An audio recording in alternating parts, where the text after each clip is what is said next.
Hello and welcome to today's video. And today we're going to discuss recurring revenue. So the first thing we're going to do is we're going to go up into the support area, and I just want to show you the item setup. So I'm going to just sort this real quick by clicking on recurring and sorting all of our recurring items. So items are what you charge customers, and for an item to be set up as a recurring revenue, you must set that invoice item up as recurring. So if we go in and we edit it, you'll notice the recurring item is selected. Once it's selected, you cannot unselect that. So let's go ahead and create a new item code. Now when we create this new item code, we're going to check the recurring item code as selected.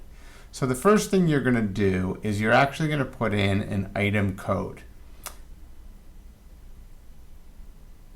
So here I'm going to put in alarm.com as my item code.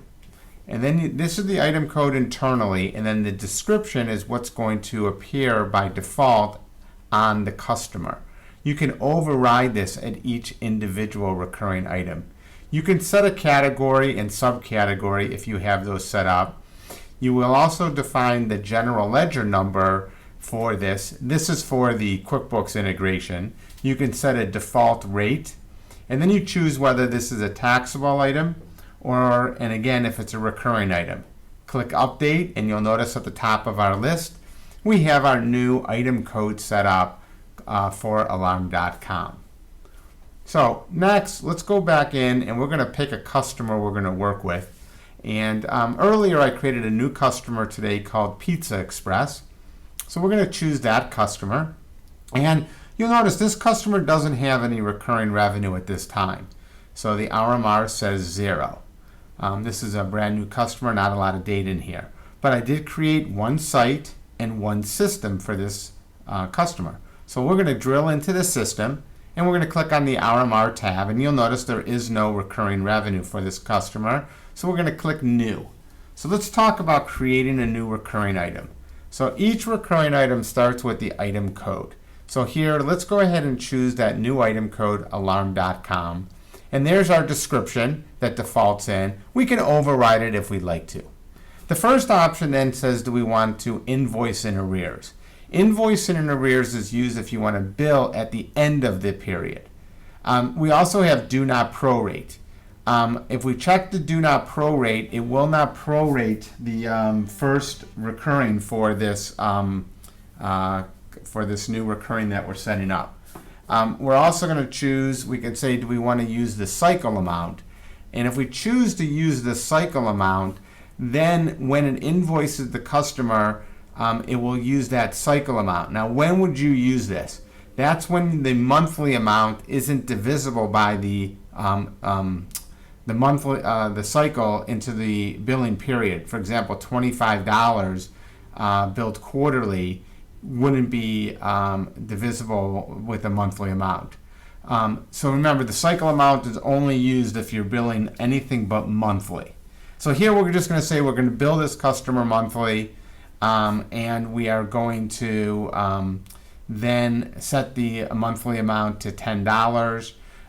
We have, which in case if it's the monthly, the cycle amount's always the same. We'll choose a recurring reason, and here we're going to say it's because it's a new sale.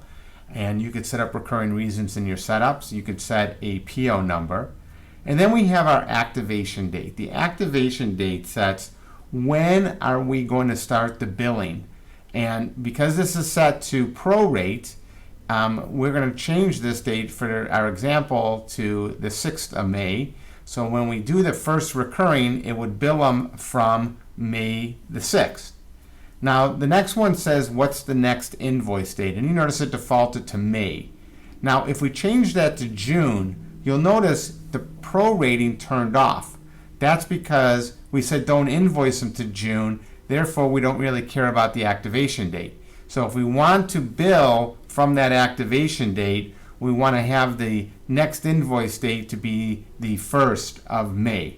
And the next invoice date will always be the 1st of a month. The cancellation date is the date that this recurring should stop billing to this customer. If we don't know that, because we want it to bill and invoice in perpetuity until we cancel it, we'll just leave that blank. You can also put in a memo and then when you're done, you'll choose Save. And now we have successfully created this recurring revenue. We could see that it's for the Alarm.com services. It is not billed in arrears, the activation date. The next invoice date will be in May when we run our May recurring invoices, and the monthly amount is $10. And on the bottom, you can see the tracking data, which will tell us when this recurring revenue was created, why, and the dollar amount. Now, if we needed to edit this recurring and modify it or change it, we would click the Edit button, and here we can now edit this recurring or edit any of this data. Now, if for some reason we needed to delete this, we can delete this recurring revenue record because it's never been invoiced. So we click the delete, it asks us, are we sure? And we could click the delete if we want to do that, but we're not going to do that right now. The other option is to cancel the recurring by setting a future cancellation date. So it would invoice the customer up and through the date we put in here. You'll also tell it a reason why you're canceling it if you do that. Again, we won't click Save, we'll click the X because we really don't want to do that at this point in time. So let's go back to that RMR, and now let's go back and look at the customer. And here we can see that we have set up $10 of RMR for this customer, so you can see that we have that there. So let's talk about how to generate the recurring revenue for your customers. And there's a few different ways to do that with an alarm biller. The first one we're going to do is we're going to invoice it right from the customer record. So we're going to click on the RMR tab, and from there we could choose the option that says Generate Recurring Invoice. So here we're going to generate the recurring invoice for this customer, and it's going to say for what date. We're going to say for May 2015. What's the date we want the invoice to be generated? We're just going to use today's date. And then we're going to say when do we want the credit card or e-check funding. Now we haven't set up any credit card or e-check for this customer, so it really doesn't matter for right now.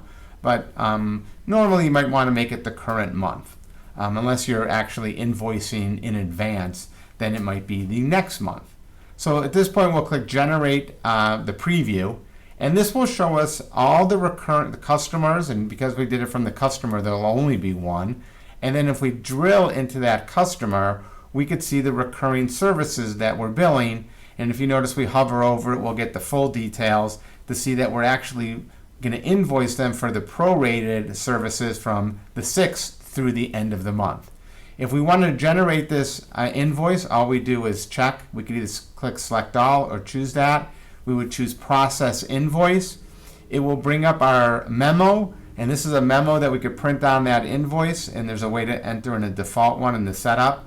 And then all you would do is click Generate Invoice. But we're going to click Cancel now because I want to show you another way to generate recurring invoices, and that's by clicking Invoices on your main menu. And then from here, we could say Generate Recurring Invoices. Now the difference between this one is this will generate it for all the customers. Well, if you do it within the customer record, you're only doing it for that specific customer. So again, we'll choose the date of the month, we'll choose our funding date, and we'll say Generate Recurring Invoices. Now I've already done the May recurring for our test database, so the only customer that has a May recurring left to do is that same customer. So at this point, we could click Select All or just the one customer. We'll choose Process Invoices. Again, the memo item will come up. And again, what we'll do this time, we'll actually click the Complete Invoices, and this will actually generate the invoice. So you notice it says Recurring Invoices have been processed successfully. So let's go back and open up that customer. So we'll just choose that customer again, Pizza Express. And now when we look at the top right box, you'll notice we have open invoices. We could see in the main section we have the open invoice listed in there. So we have our open invoice for $8.96 because it was prorated, and we have our total recurring revenue for the customer of $10. So at this point, let's go back in and look at that RMR, that recurring invoice. So let's click on the invoice, the recurring item, to drill into it. And let's go ahead and choose, we could see that it was invoiced now and on using the May recurring. So if we click edit now, you'll notice the delete button is no longer available. You cannot delete this, but if the customer needs to cancel, you would choose the cancel RMR, and then you could select the date that you want to cancel this recurring. So it's going to now invoice this customer because it's monthly, every month until we cancel them. So that's how that's going to work. Now, there is another way that you can generate your recurring invoices as well, and it's a really, really neat feature. And so let's click on Setup, and this feature will allow us to automate the generation of our recurring invoices. So we'll click on our automation button, and then you notice on the bottom left it says RMR generation. So if this is turned on, what this will do is once a month at the date and time that you tell it to, this will automatically generate your recurring invoices for you. And you notice there's also a master RMR generation. We'll talk about that in another video. So first thing you'll do is you say what day of the month do you want to run your invoices, and your option is to choose 1 through 28. And then you'll say for what month, and usually it's probably going to be the next month. So we're going to say, for example, on May 15th, we want to generate the invoices for our June services. So we can then choose that. Then we can also say when do we want to date those invoices. So we're going to say date the invoice the first of the next month, which is June 1st. And then it also has our funding date. So right now our funding date is set to go to the next month. So I'm going to show you how to change that. You just go into the system defaults under your setup, and we're going to change our default funding to the current month. So that way when we actually do that, it's going to fund those. And let's go back into the automation now. So you'll notice that the funding would be to June. So in this case, on May 15th, it's going to generate the recurring invoices for us automatically for June. And it will, the credit card funding date will also be whatever the date set up within that customer, but also for June. So this is a great feature that makes it really easy to generate your recurring invoices because you don't have to do anything. The system will automatically do that, and it will automatically deliver the invoices based upon the setup at the customer. And we'll talk about that also in another video on how you could print, email, or have us mail your invoices for you. So that was today's video. Thank you for watching it. Remember, if you have any questions, click on the Support Center tab, click New Support Ticket, and just go ahead and submit that support ticket to us. Thank you so much, and have a great day.